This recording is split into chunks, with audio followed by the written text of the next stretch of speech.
Bonjour, le mois de mai se termine. Au Sénat, pas sur une bonne note, puisque nous avons voté la loi Duplon qui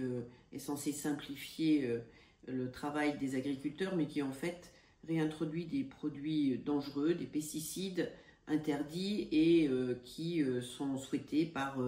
notamment les grandes exploitations de betteraves et d'autres. Peut-être que nous avons vocation collectivement à revoir nos productions de masse, savoir à quoi elles servent et surtout comment nous produisons et porter attention à toutes les petites exploitations qui nous permettent aujourd'hui d'avoir une certaine autonomie alimentaire, en tout cas de qualité en France. Donc voilà, une loi rétrograde, malheureusement, alors que la planète brûle, que nous le savons, nous devons lutter contre ce réchauffement climatique qui affecte l'ensemble de la planète et notamment un certain nombre de continents aujourd'hui, avec des déplacements forcés de populations qui ne peuvent plus vivre de par la sécheresse et pour les autres sur les zones côtières du relèvement des océans à cause de la fonte accélérée des glaces. Donc voilà, nous avons besoin de nous occuper de notre terre et nous avons besoin de nous occuper de nos océans qui sont le poumon de cette planète, comme peuvent l'être les grandes forêts que nous coupons aussi et détruisons allègrement. Et pour faire un petit peu le parallèle et terminer sur une note positive, dire que voilà, il y a ce sommet, le troisième rassemblement pour les océans à Nice,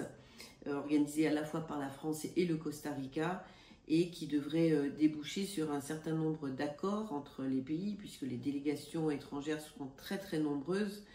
pour essayer de faire en sorte de limiter la pollution des océans, de préserver leur biodiversité, et nous avons pour cela besoin de règles internationales, bien sûr, qui soient respectées, et c'est pour cela qu'il est beaucoup mieux que le monde entier se retrouve et se mette d'accord. Donc sur le plan écologique, le bon, le mauvais, on retourne en arrière, mais on peut faire des bons en avant si nous en avons la volonté politique. Et puis sur le plan du travail parlementaire,